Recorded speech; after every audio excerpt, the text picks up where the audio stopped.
বাক্সা জিলাৰ শিমলাগুৰিৰ আৰক্ষী চকীৰ অন্তৰ্গত আঠিয়াবাৰী গাঁৱত চাঞ্চল্যকৰ ঘটনা। বিশ্বজিৎ দাস আৰু হাৰাধন দাস ওৰফে হেবা নামৰ দুই ভাতৃক হত্যা। দুই ভাতৃক হত্যা কৰি জ্বলাই দিলে ঘৰ।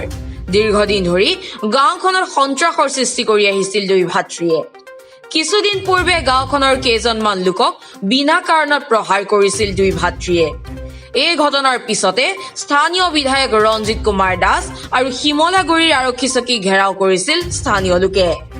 পিছত শিমলাগুৰি আৰক্ষীয়ে দুয়োকে গ্ৰেপ্তাৰ কৰি আদালতৰ নিৰ্দেশত জেল হাজতলৈ পঠাইছিল।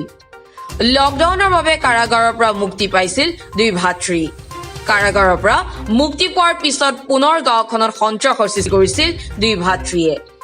আজি পুৱা দুই ভাতৃৰ অত্যাচাৰত অতিষ্ঠ গাঁওবাসীয়ে দুয়োকে ঘৰৰ চোতালতে হত্যা কৰে। দুয়োকে হত্যা কৰি বাসগৃহ জ্বলাই দিয়ে। পিছত অগ্নি নিৰ্বাপক বাহিনীৰ গাড়ী আহি নিৰ্বাপন কৰে জুই। বৰপেটা ৰোডৰ পৰা জাহিদুল ইছলামৰ ৰিপৰ্ট, নিউজ টুডে এনি।